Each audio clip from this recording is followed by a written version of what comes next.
ॐ पञ्चनद्यः सरस्वतीमपि स्रोतसः कास्तानि खङ्गिणः ते खाग्गुसहस्रयोजने वधन्वानि तन्मसि। ॐ नमः शम्भवाय च मयो भवाय च नमः शङ्कराय च मयस्कराय च नमः शिवाय च शिवतराय च सद्यो जातं प्रपद्यामि सद्यो जाताय वै नमो नमः। स्वस्ति नः पूषा विश्ववेदाः बृहस्पतिर्दधातु। आदौ कर्मारम्भे शान्तिसूक्तं पठेत्। ॐ भद्रं कर्णेभिः शृण्वन्नोतिभिः तुष्टुवागुंशस्तनु वीर्यसे महि देवहितञ्जदायुः शतमिन्नु शरदो अन्ति देव जतरा नचकरा जरसंतनूनाम। आज देश का सांस्कृतिक पुनर्जागरण करोड़ों देशवासियों में नया विश्वास भर रहा है। आज हर देशवासी के मन में विकसित भारत को लेकर एक भरोसा है। आज 140 करोड़ भारतीय भविष्य के लक्ष्यों को लेकर संकल्पित है। भारत अपने गौरव को नई बुलंदी देगा। हम गरीबी के खिलाफ अपनी लड़ाई में जीतेंगे। हम विकास की नई ऊंचाइयों को छुएंगे। पहले दुनिया की तीसरी बड़ी अर्थव्यवस्था बनने का लक्ष्य, फिर उसके आगे का सफर, देश अब इसके लिए तैयार हो चुका है। और सोमनाथ मंदिर की ऊर्जा हमारे इन संकल्पों को आशीर्वाद दे रही है। साथियों, आज का भारत विरासत से विकास की प्रेरणा लेकर आगे बढ़ रहा है। सोमनाथ में भी विकास भी विरासत भी, ये भावना निरंतर साकार हो रही है। आज एक और सोमनाथ मंदिर का सांस्कृतिक विस्तार, सोमनाथ संस्कृत यूनिवर्सिटी की स्थापना, माधवपुर मेले की लोकप्रियता और उसके रंग, इनसे हमारी विरासत मजबूत हो रही है। गिर लायन के संरक्षण से इस क्षेत्र का प्राकृतिक आकर्षण बढ़ रहा है, तो वहीं प्रभास पाटन क्षेत्र के विकास के नए आयाम भी गढ़े जा रहे हैं। केशोद एयरपोर्ट का विस्तार किया जा रहा है। इससे देश विदेश से श्रद्धालु सीधे सोमनाथ तक पहुंच सकेंगे। अहमदाबाद से वेरावल वंदे भारत ट्रेन की शुरुआत से तीर्थयात्रियों और पर्यटकों का समय कम हुआ है। इस क्षेत्र में यात्रा धाम सर्किट का विकास भी किया जा रहा है। यानी आज का भारत आस्था को स्मरण करने के साथ ही इंफ्रास्ट्रक्चर, कनेक्टिविटी और टेक्नोलॉजी के जरिए उसे भविष्य के लिए सशक्त भी कर रहा है।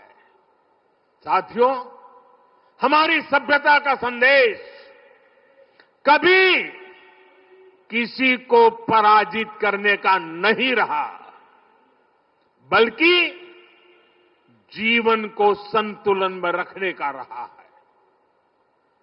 हमारे यहां आस्था की राह हमें घृणा की तरफ नहीं ले जाती। हमारे यहां शक्ति हमें विनाश करने का अहंकार नहीं देती। सोमनाथ जैसे तीर्थ ने हमें सिखाया है कि सृजन का मार्ग लंबा होता है, लेकिन वही स्थायी होता है, चिरंजीव होता है। तलवार की नोक पर कभी दिलों को नहीं जीता जा सकता। जो सभ्यताएं दूसरों को मिटाकर आगे बढ़ना चाहती हैं, वे स्वयं समय में खो जाती है।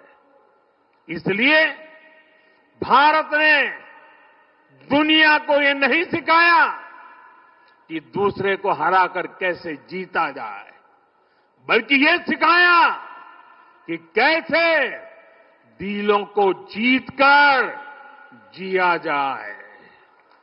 ये विचार आज दुनिया की जरूरत है। सोमनाथ की 1000 वर्षों की गाथा पूरी मानवता को सीख दे रही है। इसलिए आइए हम संकल्प करें, हम विकास की ओर आगे बढ़ें, कदम से कदम मिलाकर चले, कंधे से कंधा मिलाकर चले, मन से मन को जोड़कर चले, लक्ष्य को ओझल दिए हुए बिना हम चलते चले और साथ ही अपने अतीत और अपनी विरासत से भी जुड़े रहें। हम आधुनिकता को अपनाते हुए अपनी चेतना को संभाले रखें।